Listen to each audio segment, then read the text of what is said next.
So this was supposed to be a light-hearted breakdown of Caitlin Clark returning from injury, looking sharp against the Liberty and the Sun, and reminding everyone she's more than just a logo-range shooter.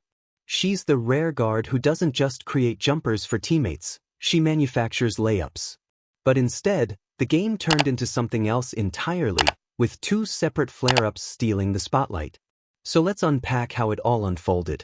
We've got Jacy Sheldon chasing Clark up the floor, grabbing at her left shoulder, giving it a slight tug, then wrapping around her waist before Clark slips free. That same shoulder becomes a theme later when Clark gestures toward the official, who appears complete hand-checking and crowding her space. Clark had to spin out of pressure with a behind-the-back dribble, not exactly a flattering defensive moment, only to have Sheldon continue impeding her with another swipe that Clark knocks away. Sheldon clearly disagrees with the no call, while Caitlin seems to relish the growing tension between them. A little later, the full-court pressure returns.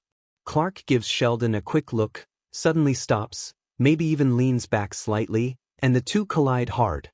The whistle stays silent, probably the wrong decision. On the next possession, Sheldon slides her feet well, staying in front, and Clark extends that subtle chicken wing to create space with a small jab. Both players are frustrated with the officiating. Sheldon says something to Clark, and Clark fires back. "No, you can't do that." Then comes the defiant reply, "Yes, I can. I can do whatever I want." Meanwhile, don't overlook Marina Mabrey stepping into the exchange. Understandable. There's Natasha Cloud reaching in with one arm while grabbing Clark's shoulder with the other, and again the whistle stays quiet. Clark makes sure the referee hears about it. Even coming out of the timeout, she's still talking, clearly unconvinced by the explanation, flashing a tight smile. Eyebrows say it all. "Fine, if this is how it's going to be, let's play." She responds by jumping a passing lane for a steal, absorbing obvious wrist contact while selling the shot with her eyes on the rim, then slipping a bounce pass past Mabrey for a clean layup. The half grows in both ways. While the officials technically get several calls correct, the overall control of the game starts slipping as the Fever stretch their lead in the third quarter. Then comes the spark that ignites everything. Sheldon delivers another quick jab to Clark's left shoulder. Clark shoots a glare at the nearby official, no call again, and gestures in disbelief. Words are exchanged. Moments later, Tina Charles rises for a putback and a foul is whistle must be on someone else. She pleads with the bench to challenge. Replays show she barely makes contact at all. At that point, her frustration boils over. Feeling like the referees aren't protecting her, Clark looks ready to take control of the situation herself. Feeling like she wasn't getting a fair whistle, Clark came down the floor locked into attack mode. Jacy Sheldon slid her feet well and maintained legal guarding position. There's some hip-to-hip contact that could have easily been ruled a blocking foul, but once again the officials swallow the whistle, and seconds later comes the eye contact that changes everything. The whistle finally sounds and chaos erupts. Sheldon steps directly into Clark's space, Marina Mabrey shoves Clark to the hardwood, and Clark looks stunned at how fast it escalated. Honestly, it's hard to building long before this. When the whistle blows in a heated moment, the priority has to be separating players immediately, not turning to signal the scorer's table while tempers flare.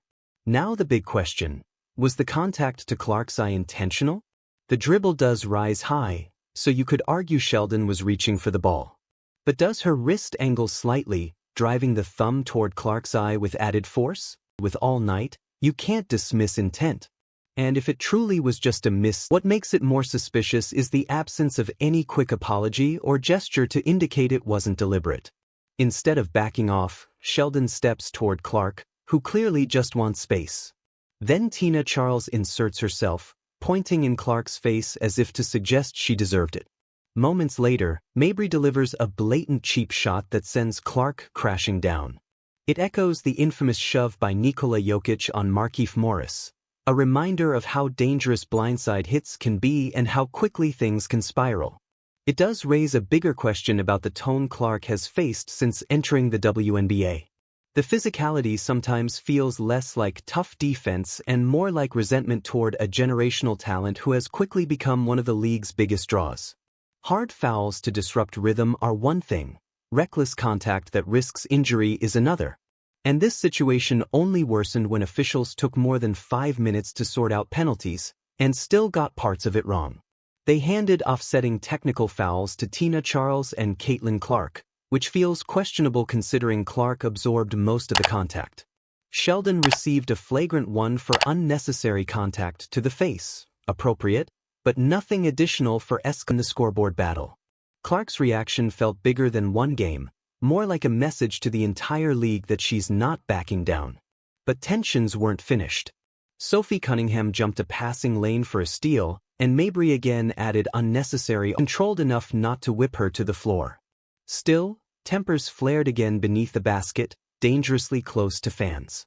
It's worth noting that had Sheldon been properly penalized earlier, she may not have even been on the floor at that point. If anyone was surprised to see Cunningham step into the fray, they shouldn't be. She played football in high school and doesn't shy away from contact. In a way, she was sending a message in defense.